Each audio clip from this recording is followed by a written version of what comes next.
like that, right?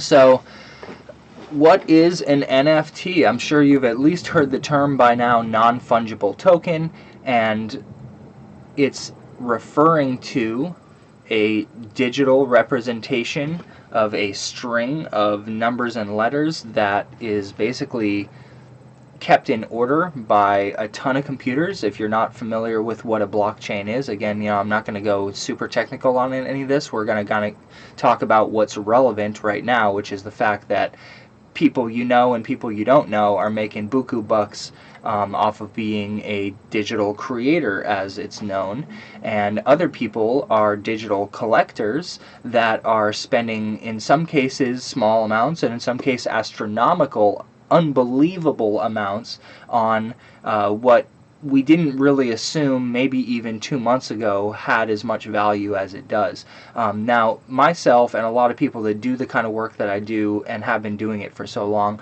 we know there's inherent worth there.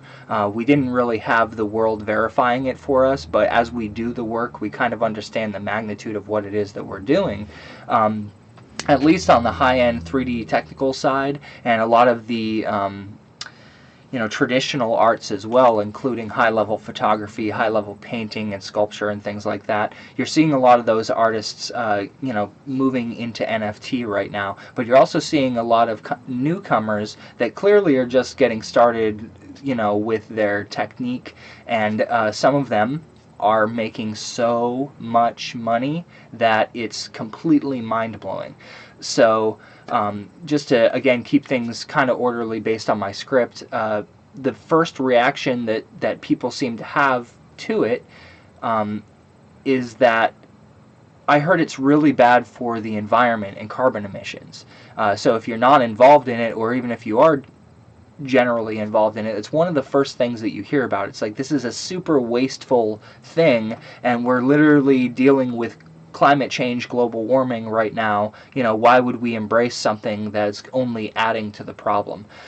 So there are arguments for both sides. I'm not going to take either side. There are so many kind of YouTube click hit videos out there right now that are trying to get people to feel one way or the other. But honestly, do your own research, come to your own conclusions. I'm not going to spoon feed that to you, but what I'm coming away from it with is, yes, there are negative impacts to different forms of what's called proof of work and certain styles of coin, one of them being Ethereum, which is the main one that seems to be being traded for all of these NFTs. It has a carbon footprint to do the proof of work, and they're interested in moving it to a 2.0 using a different protocol. Again, I don't know much about the technical side of this stuff. I'm slowly learning more about it. But when we move to this 2.0 version of Ethereum, it's supposed to be significantly less destructive to the environment due to the way that the technology works on the back end. So, I won't try to pretend like I know enough about the technical details of what's happening aside from the GPUs just using a ton of power. And if you are a video gamer or a graphics person and you've been trying to buy a video card for the past 6 months to a year, it's pretty much impossible if you don't want to pay a $500 markup on each card. And that's simply because all of the miners that are leaving these incredibly powerful computer chip that plugs into your computer to do more processing, it uses tons of power, and it's just sitting there verifying transactions on this blockchain with another cloud of computers. If that's one way of doing it, I believe, and the other way is the mining. And the mining is simply just sitting there and maybe doing those transactions to generate into a Bitcoin wallet or Ethereum wallet, digital altcoin wallet, what have you, the returns from crunching these numbers endlessly. So everything we do has a carbon footprint. And when you look into one of the arguments that I saw for the oh well, it's not that bad because everything else creates carbon emissions. Why are you going to single out this one new big movement that's helping just a huge swath of people, especially during a pandemic, especially during kind of a point in culture where the people that really care about what I do, we buy all our software, we buy all the plugins, we invest all of our time, we barely sleep sometimes just because we're learning and loving what we do, but we don't always get the financial return from it. It's really hard to get clients to pay well or on time. It's really hard to get the worth for your work. It turns into just a whole kind of back and forth ego battle depending on who it is that's approaching you to do the work, and it can be very, very insulting. Sometimes you find yourself in the middle of the work saying, oh my god, I didn't charge enough for this, and you reach out to the client to say something about it, and they say, like, what the hell are you talking about? We can't give you any more money. And you're like, I've got so much more work to do, and the program keeps crashing, which is again a problem for us creators. But to get away from the tangent that I'm on, NFT doesn't seem to make sense to a lot of people. They're like, I just don't get it. I don't know what's going on. I don't know why so many dollars are being spent. I don't know why people think that a animated GIF is worth money. And ultimately, there's an argument for a digital, tokenized, traceable blockchain piece of art being more valuable than a physical piece of art, because that physical piece of art can be stolen, it can burn, etc., etc. Now, in the case of digital, you can lose your access to your wallet if you lose your password, and apparently at that point you have absolutely no way to access your own money. So there's a bunch of caveats to this new form of digital currency that are like, don't misplace your wallet kind of thing.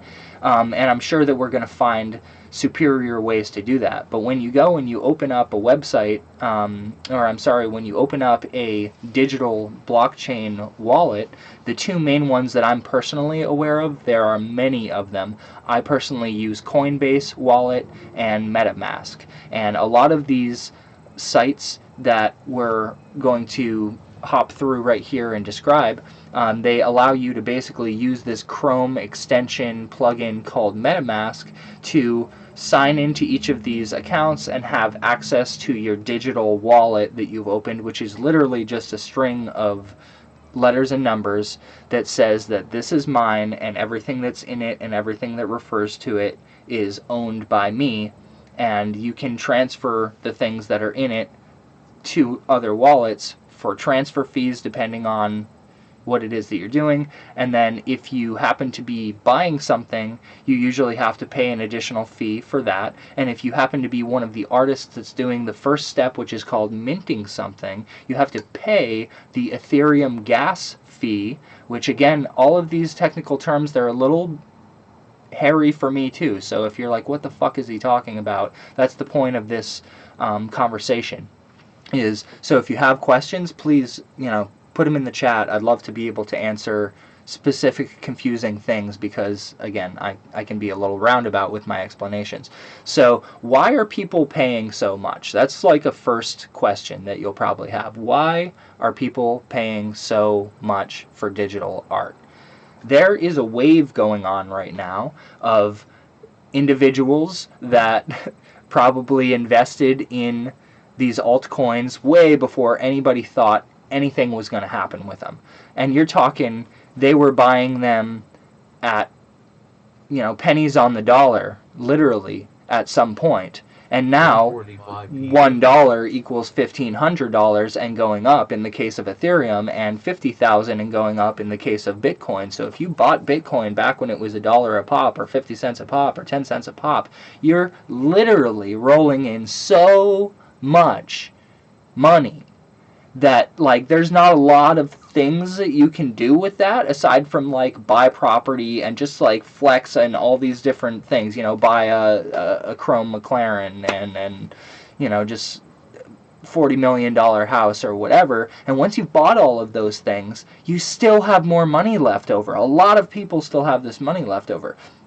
So who are these buyers that are paying so much? Well, there's a bit of inherent value in an emotion. And if you can create a piece of work that evokes emotion in someone, you can ask just about any dollar value for it. And if they truly feel like they feel so strongly and you're asking X, they're just going to give it to you if they have it. And if they have such surplus that it doesn't even affect them that you've priced so astronomically high for the rest of the entire market, they'll still buy it. So isn't it just laundering is the next question that a lot of people come up with.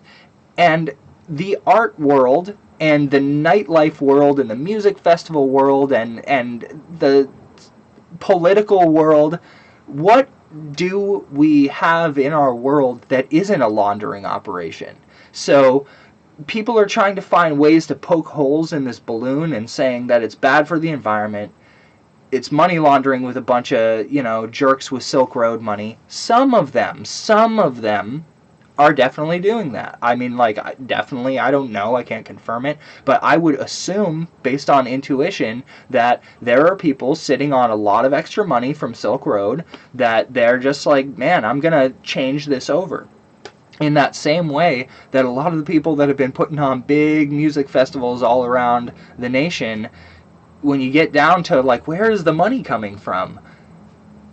It's fucking drugs and things of that nature almost every single time. So it's incredibly disheartening to individual artists who do what they do for passion to work their way up, and you get your way up inside industry, be it film, whatever, and you find out it's corrupt as hell.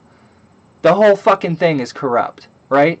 So every industry that I've ever worked in, this seems to be the case. And in the case of the art world, I'm pretty sure art galleries have always been a form of laundering like that. And, going and having some giant statue commissioned, gold statue or whatever, is just a place to put your money when you have so much of it that it's what do I do? Get a Scrooge McDuck vault? No, put it into things. So now people are starting to put it into other people. Why is that happening? Yes, they have a surplus of money. They have a surplus of emotion because we're in the middle of a pandemic. Everyone's sitting here scrolling. And if you can, of all of the things that go through their feed, which are garbage, think about it. Trump's face, all this ugly, stupid shit, and people complaining, and, my business is out. I just had to close down my business. Oh my God, what is this beautiful picture? And look how beautifully it's animated. And, it's the coolest thing I've seen all year. Maybe ever. I've never seen something animated like this. And that value is there. And if they go and say, oh, wow, I can, own that, and I can, show that off to other people, it quickly turns into, kind of a, I related it the other day to a friend of the American Psycho business card scene where he sees the other guy just has and he has, oh my God, he has fucking raised lettering and textured paper, and all of these billionaires that have way too much money are seeing another billionaire next to them spend $888,000 on the Steve Aoki and Anthony Tedesco, I believe it is, collaboration. I don't know just how much Steve collaborated on that one, but big ups to him for giving his clout to Anthony, who is, probably doing well for himself artist, but not doing someone giving you almost $1 million for a fairly basic animation. Now, I don't want to sound condescending right now because basic is part of this conversation. Some of this work that is selling is you can make it in an hour. It took that person who makes it in an hour 5-6 years to get to the point that they can make it in an hour, or that guy that I was talking to on Twitter. I'm so sorry that I'm spacing on your name right now, dude, but he just made $1 million with his astronaut in the universe or whatever it's called. I'm sorry to be kind of flippant about it, but I don't have the whole of the project memorized because I only kind of discovered it yesterday. And it's an astronaut model in a neon colored background with grass that's also neon colored and plants that are also neon colored, and a shiny metallic look on any of the objects like the astronaut. And frankly, you know, that's not hard to do once you learn what we're doing. But having intent and having like kind of a concept, which this artist in particular does have a concept that he describes. You know, it's for his daughter, and she's helping him kind of art direct it by describing, like, you know, what the astronaut should be doing or whatever, and then he goes and sits down and makes it, and it's super, super cute. And he has made $1 million, like, recently, and he just posted one, I think, today or yesterday, that made, I'm sorry, I, like, started reading that at the same time that popped in. He got, like, a $30,000 starting bid on one of his pieces today, and it's kind of funny because I am obsessed with loops and seamless loops, and there's a lot of these things that are selling for really, really high amounts. You're talking $30,000, $50,000, $100,000, and it'll almost loop, and then it like stutters right at the loop because it's not seamless. And apparently the buyers don't give a shit, and that they don't give a shit if it doesn't loop. They don't give a shit if it doesn't have, you know, proper technique or anything. If it makes them feel something, they want it. And if one person wants it and they see that they can only pay a little more than that person just paid, and they can own that thing and show it off to other people like, I own this, it immediately turns into this ego battle among people who just have too much money right now. So, you know, you're talking about a kind of roundabout wealth distribution here, and I'm going to read this comment so I can properly respond to it. I think a lot of people are buying NFTs not just to spend money, but rather to make money. Making an investment now to gain money on resale value, no? So 50% yes, 50% no. I feel specifically like you've got people that view these from, like, everything's a spectrum on our entire, you know, realm of existence. So some people on the extremist side are literally don't care, and I'm not kidding you, will buy something for $3,000 and go and mark it up absolutely insane. I don't know what's going on with this this Manta XR guy here, but I did notice that he picked up an acquaintance of mine, Glass Crane, that's doing really well for himself on Super Rare.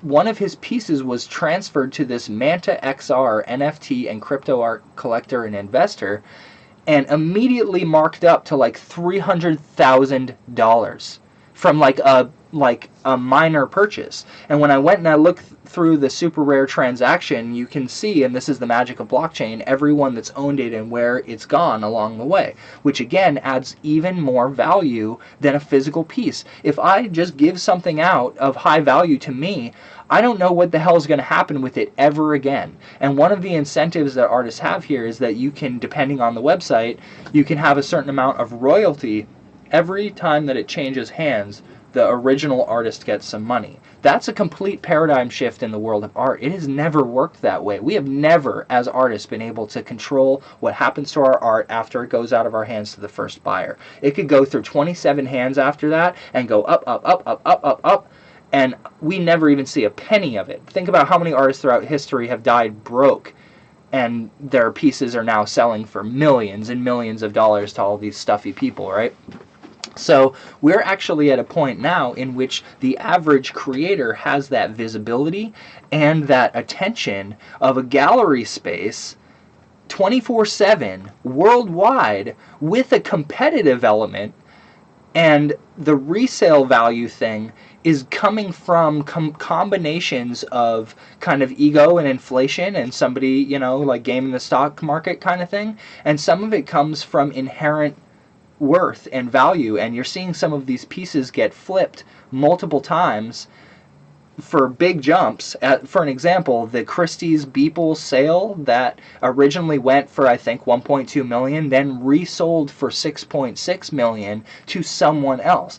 Beeple wasn't in control of that sale. The the buyer that bought it off of him is in control of that sale. And luckily, I believe he does get a percentage of that sale, which is still going to be huge. Is $6.6 million. It's so ridiculous, right? But everyone that has any insight on the situation will say this guy has been working his ass off for 15 years and sharing it with everybody openly and being super self-deprecating and you know, not like rubbing in anybody's face what he does. He simply just kept doing it and doing it and doing it and getting a little better and inspiring everybody along the way. And then when things finally came to a head and this even became available, it just happened to be the right time, the right person, the right place, and now we've got a whole bunch of different platforms. So I'm going to quickly run down through the platforms that I'm familiar with. I'm sure there are more of them. I'm sure many more will pop up.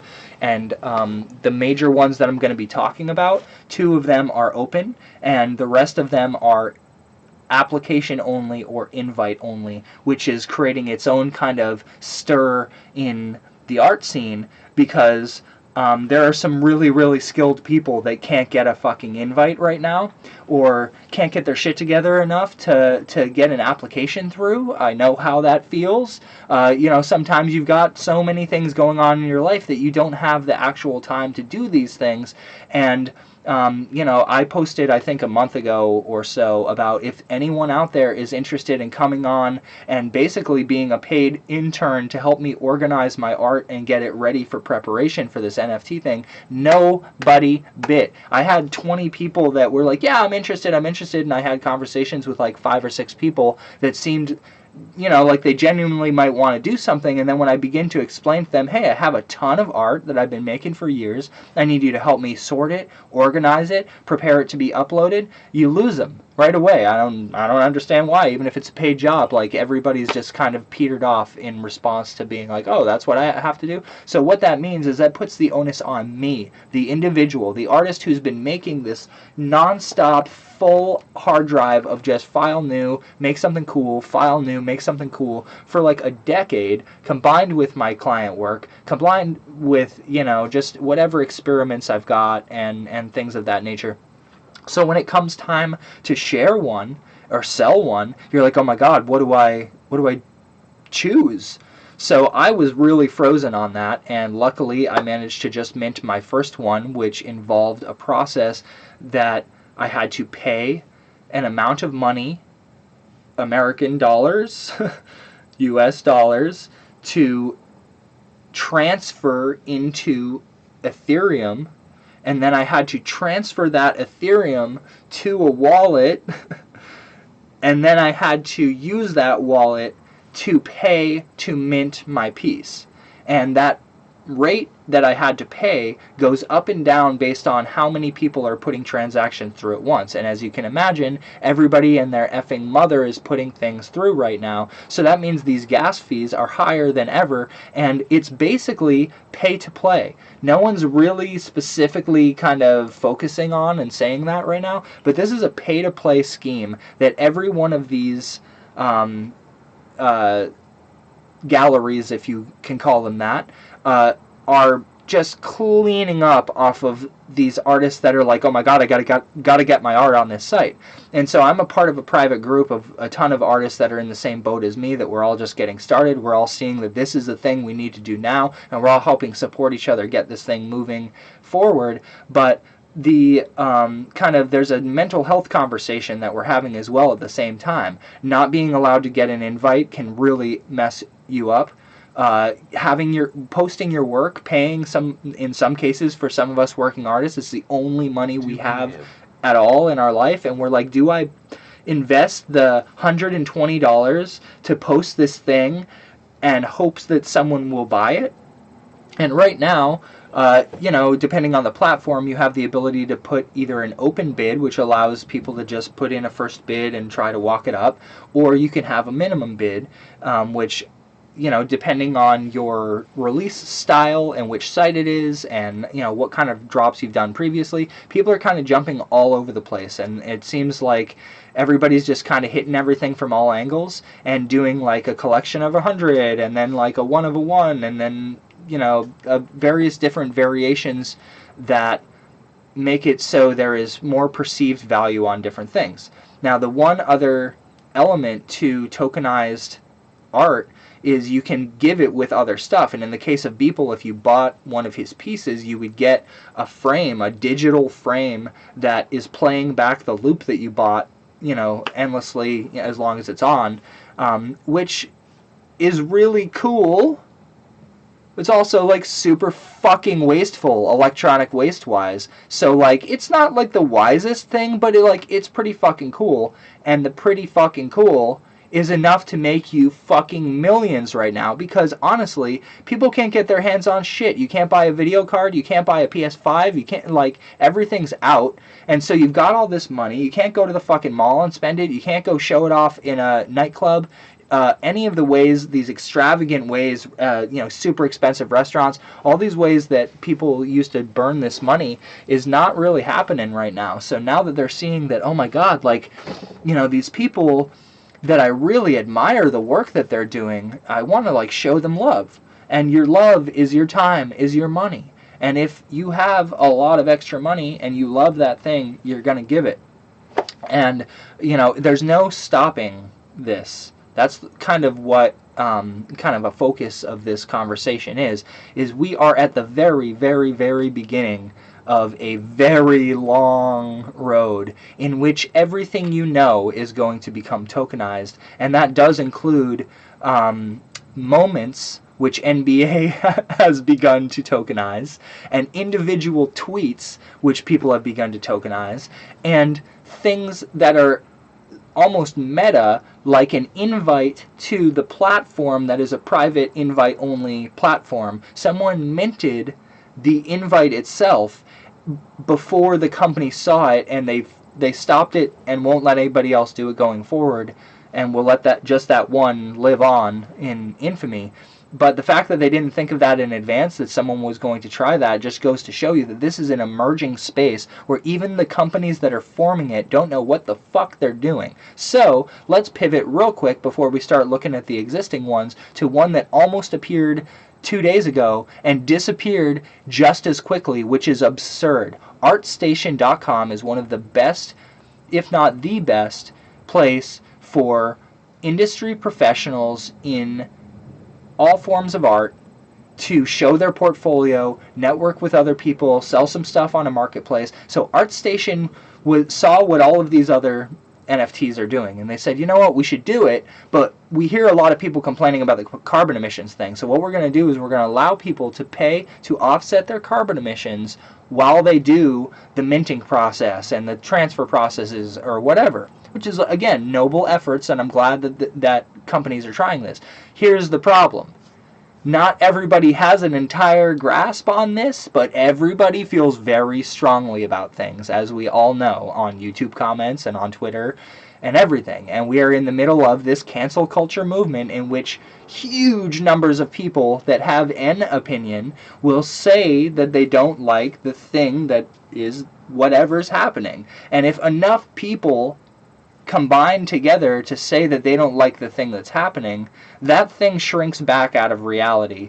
And it's been happening across the board, all types of industries, all types of reasons. And ArtStation, when they announced this NFT thing and reached out to including some artists that I know, to say, we'd like you to get your art up and sell it as NFT here. We love your stuff. Would you like to be one of the pioneers on the site? So they were literally in the process of starting that up, and in less than 24 hours, a tweet storm went down of all of the people that hate this movement, and they, I believe, had to deal with thousands of professional ArtStation accounts being canceled, probably by serious industry professionals that see that something like that Aoki piece that just sold for $888,888.88. We'll talk about those eights again in a second here, but this trend and this meme and this whole, the GameStop movement and all that, none of this is going to end. So all those ArtStation people that were so annoyed that ArtStation was moving to NFT and that they canceled their account. You guys suck. I don't care how professional you are at all. Just canceling your account because you heard that they were going to introduce some NFT on the site is really absurd, and it completely effed with ArtStation in general. I'm sure that they released an apology statement that basically was like, our bad, sorry that we suggested that we would do that. And it's like, it's what's happening right now in culture. How can a significant part of a community just say that we don't want to even participate in it at all, and we don't want to be a part of something that's participating in it? That's really interesting to me, and I'm sure there's a more nuanced conversation there that I'm not that familiar with, because I'm not an ArtStation regular. I kind of have like a placeholder thing there that shows what softwares I use, and I've honestly, uploading on ArtStation is like DeviantArt to me. There's like 47 forms I have to fill out to upload a single thing, and I guess that's supposed to be some gateway to professionalism or whatever, but honestly, I hate clerical work. I fucking hate it. I'd rather go file new and play around in my software than sit there and put in all of this sorting information that allows them to properly, get it on their thing. So yeah, I'm the kind of artist that I would need some kind of assistant to help me get all that shit together, so I don't use those platforms. Oh, cool. Legozo, what's up, dude? Got a couple viewers here. So, moving forward, the art that's selling for high numbers is dumb art. We kind of briefly touched on this a little bit earlier, but what's good to me is not good to you, and vice versa, and it just goes that way everywhere. So, when some of these really astronomical prices go down for art that you're like, that's questionable. Like, hello, Warhol, Picasso, all of it. Oh, well, it wasn't cancel culture when after ArtStation. It was ArtStation's members and the surrounding people that are aware of ArtStation all took to communicating through Twitter to ArtStation, combined with the actual physical cancellation of accounts. So they saw in their income that they were being canceled by their own members, and were like, we're so sorry. So super unfortunate that it went down that way, and maybe ArtStation will be able to reapproach the NFT thing in the future. They'll probably just not even touch it on ArtStation and come up with some secondary website or something to do it on. I wouldn't be surprised. So another thing that I'm seeing out there is that Twitter sucks now. Twitter sucks now because all people are doing is shilling, which means like just asking people to look at and or buy or share or retweet or what do you think about, and it's a little obnoxious. Like, it's a lot fucking obnoxious, right? But here's the thing. I find so many things obnoxious, and almost everything that I've found obnoxious over the past 10 years or whatever has become some global movement. And I mean, that's TikTok, that's all this stuff that I'm like, why the fuck would I do that? It's NFT, TikTok. I'm 35 and I feel like I'm 80 years old and the old whippersnappers kind of thing. But we are at a point now in which everything is cannibalizing itself in a way and mutating, and I'm just so excited the way that society's pushing outward at the boundaries and confusing huge swaths of the population with what's even happening.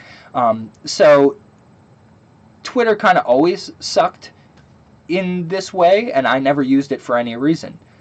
Literally, I've been almost entirely Facebook relegated and a little bit of Instagram for a decade. But I don't really love what the platform has done with throttling in regards to Facebook.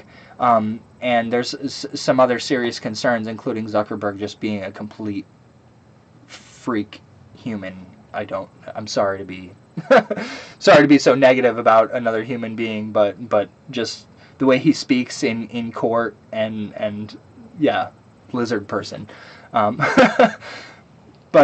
So all these platforms, that they're coexisting, but Twitter is the only one where you can directly interface with everybody.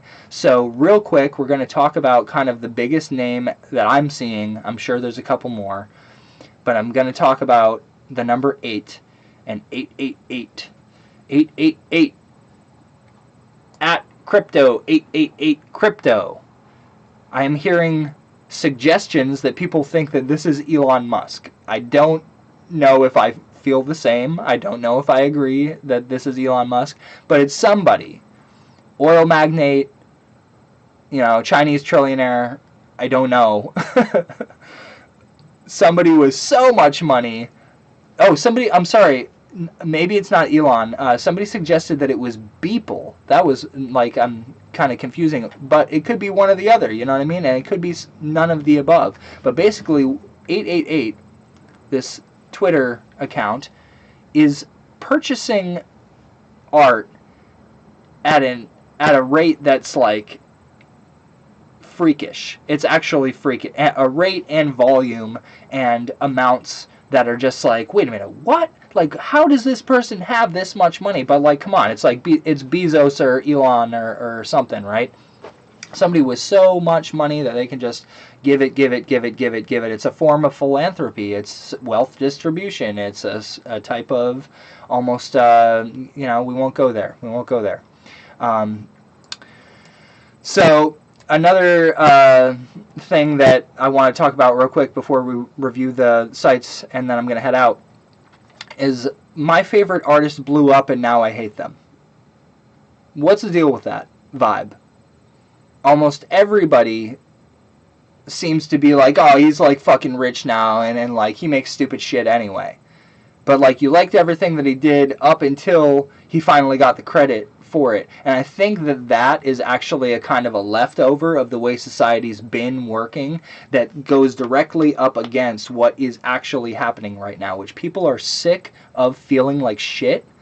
They're ready to feel good. They're ready to make other people feel good. They're ready to get that vibe rolling and to ride with it. And that's why you're seeing these nonstop, check out my stuff, and oh yeah, retweet, and people are saying that some of the post your NFT art here, I want to see it, accounts are just bots or people who are trying to grab followers or whatever. And be that as it may, they're actually still promotional throughways for getting your work seen. So how and why should I get involved? If you are a artist of any sort, an artisan in any small form, even if you're just like a thought artist, there's ways that you can shape what you do as an NFT. And if you want to reach out to me individually and say, how do I turn what I do into an NFT? I may be able to consult with you, not super deeply if you're not able to, pay for the time, because I don't have that kind of time, but I can answer basic questions for you based on, what you show me of your body of work or what it is that you do. I'm sure that there's ways for every single person to get value out of this NFT scene in terms of sharing what they do and getting people to buy it. Just like in Etsy, but now it's like now you got billionaires on Etsy, right? So the pay-to-play element is really tough to get started with. You do have to pay, right now an average of like $100 per piece to even get it up there for people to bid on. So you have to be wary of that. Maybe you can have somebody who can, have the knowledge and the faith in you, and that's got an extra $100 to get you started on the risk. But most people seem to be going in with a really strong head, getting their promotion out there, and getting serious returns on their pieces. So some people that I know that have been grinding for years are now, sitting real pretty, paying their entire rent at once or going and buying a new car or what have you. And what really means a lot to me is the philanthropy side of it. And a lot of people that are getting these huge windfalls are immediately putting it back into the community and buying other people's art that gets posted on the thing. And again, this big circle jerk, is it creating additional carbon emissions? There are so many other things in our world that create such more carbon emissions that we should continually focus on all of these things and how we lower their carbon emissions, not just say this new thing, we shouldn't do it because it's on top of coal. Like, hello.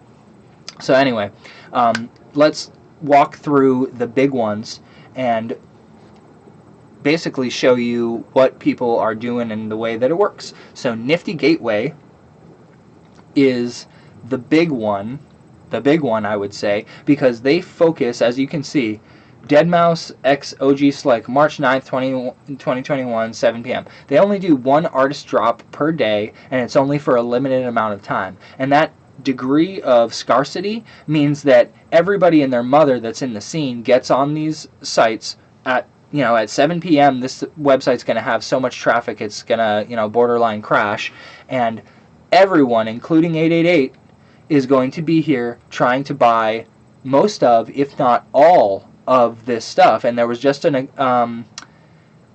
article in a Chinese newspaper using a Beeple artwork that was super offensive, which is hilarious. But it was basically saying that, a lot of these people that are coming and buying up every single one of these are the Asian community.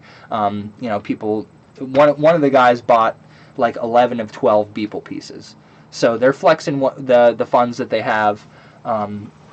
And it's not stopping anytime soon. So when you go on these websites, even how else do I get involved? If you're not a creator, you could be a collector, and the collector is the person who just has transferred some of their normal money to this digital, more volatile money that you can follow, that goes up and down like a stock.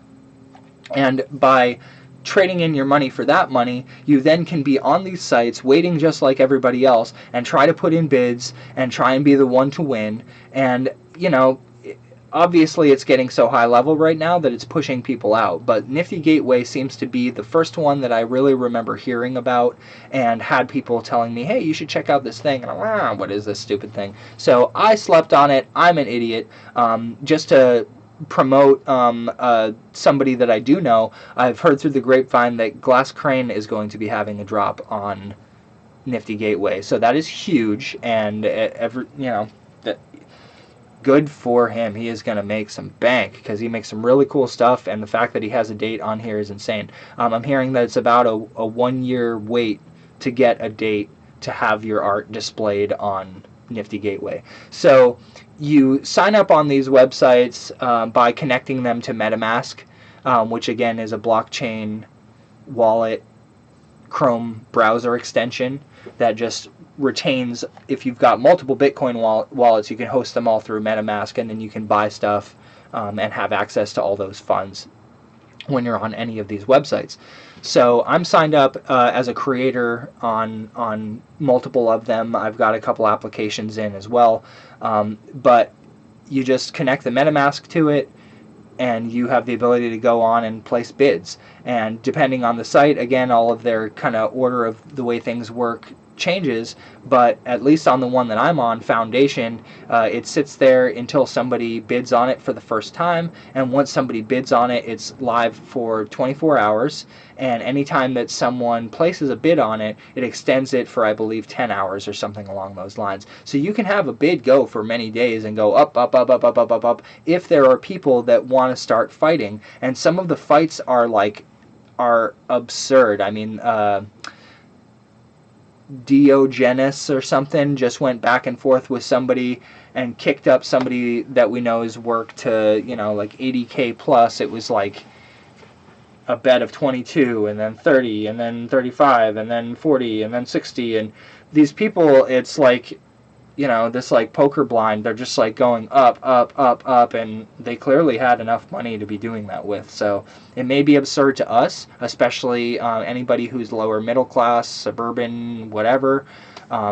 It's like the kind of money that these people are playing with is like, it's more money than I've made in 10 years. And you're, in the case of the Aoki sale that just happened. And you're playing with it. You're literally just giving it to somebody. It's almost like a indirect form of socialism or something. So Nifty Gateway is super closed. It's like pretty much impossible to get in, but you can apply to them. All of these different sites have a Discord channel, and you have to join those Discord channels. You have to interact with people. You have to message them individually, and each of these sites has kind of an application for you to fill out that asks you to basically describe who you are as an artist, what your purpose is, link to your portfolio, things of that nature. The next one I'm about to hop to requires that you record a video. again, finding the time to do all this stuff, it's serious. You really got to organize yourself, and not every skilled, talented artist out there is organized. So it can be really tragic when you know somebody that's incredibly skilled that just doesn't have the ability to get it together to get on these platforms, while people that have more organization and maybe nowhere near the skill or ability or experience are just cleaning up right in front of you, and scooping up money that you're like, oh my god, that could pay every bill I have right now. So don't let it dishearten you. Again, the mental health thing here is what's so important. Everybody that's an artist in this is feeling down when they post something and it's not getting bids, because we all see stuff getting bids all day, every day. And all I can say about that is don't let it affect you. Water off a duck's back. What's not for you is not for you. Go full Buddhism with it. When do what you do, put who you are out there, be genuine, be consistent, give with no expectation of return, and what you want will come to you. What is due to you will come to you naturally. That's just a belief system that I have, and it seems to be working out for quite a few people right now. So let's keep supporting them rather than dragging them, even if it's someone that we don't really think their art is that great. Like, yeah, you can grumble about it, or maybe complain with your friend or your partner about how shitty the asset that they're using is, but frankly, it's somebody's life that has changed for the better, and that opportunity was not there for them before. So it's like the opposite of a death. It's like a birth, and you should be grateful for it. You should be grateful for them for it, even if it's not you. And if you keep putting that energy out there, eventually that energy will come back to you. That's just the way it works. I believe it. Flex, right? But anyway, so Nifty Gateway is the big one, right? Next up, Super Rare. Super Rare is kind of I would put it at number 2 or number 3 in terms of interest, value for pieces that are going, like level of artist that's on it. And they have a closed invite system that, again, you have to apply with a video and a bunch of that stuff. So when you go to the website, if you are looking to sign up, in most of these cases, you can scroll down to the bottom, and there will be, here you go, for artists, submit artist profile down at the bottom. Super easy. Click on it. It's going to bring you to a Google Doc, as it shows in the URL there. And that's all you need to do is fill out these applications. Oh, actually, I'm going to correct that statement. It's not all you need to do. It's the first step of what you need to do. The other thing you need to do is you need to support other artists. You need to get on Discord and interact with people genuinely, and not just like, hey, check out my stuff. What do you think? You have to really comment on other people's stuff. You have to be super real and supportive and helpful and not condescending. And in the world of trollish internet, like, it's hard for so many of us to break those habits and to get out of the just constantly reacting or sarcastically saying something to someone or whatever. It's time to get involved, stay positive, and these things, the reason I'm saying them, they actually seem to affect your acceptance rate at these things. So I won't name names, but someone I know got into one of the most closed sites in, I believe, 3 days, because once he did his application, he got on the Discord, he started talking with the people, he shot him a message, just checking on, the status and things like that. So, like, you have to be there and real, because as you can imagine, everyone's applying, including people that have no fucking reason to apply.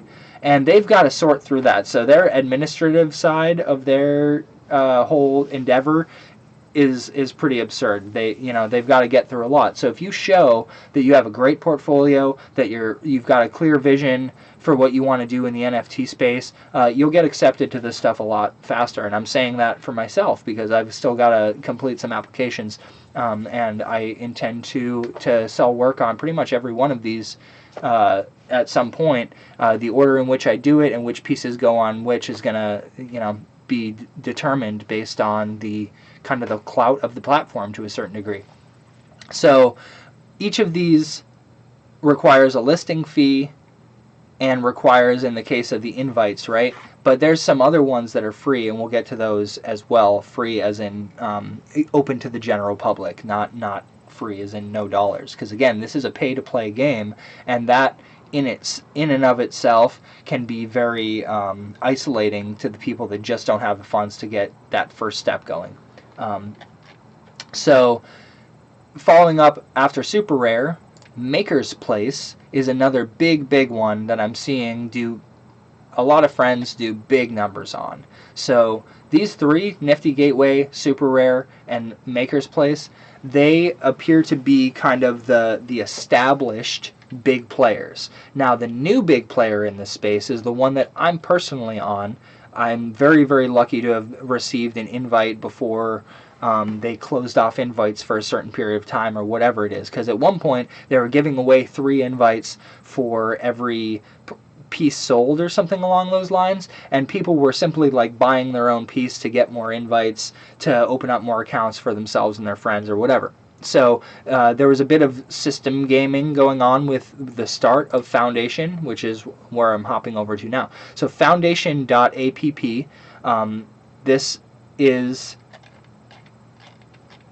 the new big one, and big one being people seem to be paying good amounts for art on here consistently. So I'm seeing my peers confidently post their work at 1 or 2 ETH starting and getting bids almost every single time, including ones that get walked up by competitive bidders. So if you just get yourself on Foundation and post genuine effort work at like a 1 or 2 ETH starting point and let the bid go, I think that that's the way to go, honestly. Let people, if they want to pay way more, let them do it. Don't devalue your work, because again, there seems to be a fairly high bar on some of these invite-only sites.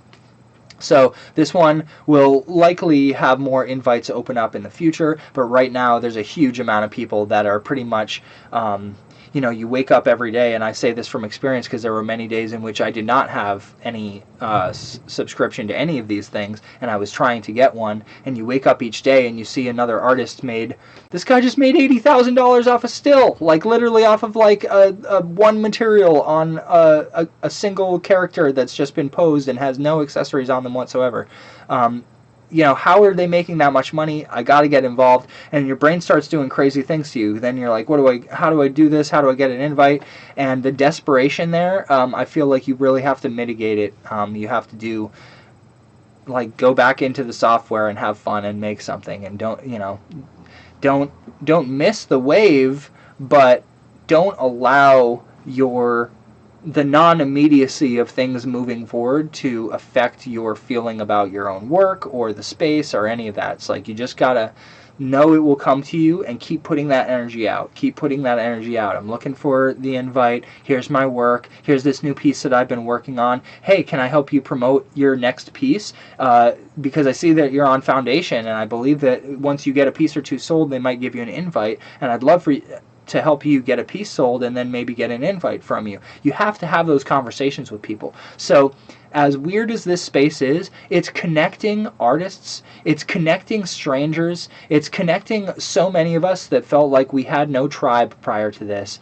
Maybe in a forum here and there, but even then it was like a bunch of random people in the forum and you barely even knew them. Now we're starting to create these well-connected, large branching networks of artists who know artists who know artists, and the collectors who know those artists, and everything's starting to kind of assimilate into something that everyone understands there is actual inherent value here. Is it an inflated level of value? Maybe, but I can't make that statement. You can, with your dollar, and that's what everyone else is doing. So I think in reality, it's not actually inflated. It's just simply a reflection of what value people are finding right now in NFT.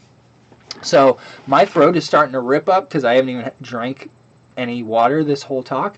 Thank you guys so much for tuning in and for learning what you can from NFT. And I would appreciate if you guys keep an eye on my most recently announced minted piece that I have not listed yet, but is going to list soon on Foundation. So go to my Linktree or just go to foundation.app/mikeflex. Really easy to remember if you know my name. So Foundation/mikeflex, that's me. and I will have pieces coming out on there, and then I'm also going to be dropping some stuff on Rarible, because as it turns out, there is not something in place, as far as I know, on Foundation to make sure that secondary sales give royalties to the seller. So what that means, as far as we understand it right now, until further notice from Foundation, if you sell something on Foundation, it's just like gone and you're not going to get more money on it. Somebody said maybe 10% or something like that, but what I wanted to get at is that Rarible, I believe, gives you something like 25%, or lets you set the percentage, something along those lines. Again, I'm still educating myself, so you know, don't get upset at me for not knowing all of it and giving a talk on this stuff, but there is so much to learn.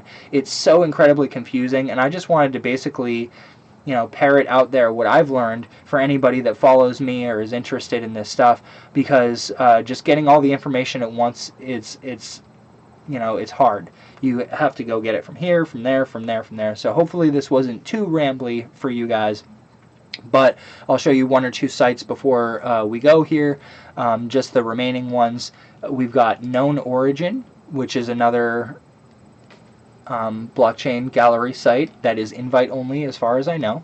And I believe if you go down to the bottom, there's like an apply or something, where you have to go to drops first, or you go to more, something like that. So every website has their own way to sign up, and it can be a little obnoxious trying to find it. So just try Googling that if you need to. I won't give that guide right now just because I don't want to aimlessly click around. So Rarible, this is basically the one that anybody can get on right now. So yes, you, even if you don't have an invite to anything, you can go to Rarible right now, connect MetaMask to it, mint your own piece of art, be it a still, an animation, a photo, a tweet, whatever the fuck you want to, or I think you might need to use the special tweet one to do tweets, but I don't know, you can probably still just take a screenshot of a tweet, post it on something like this, and yeah, you have to pay to put it up and hope that someone buys it.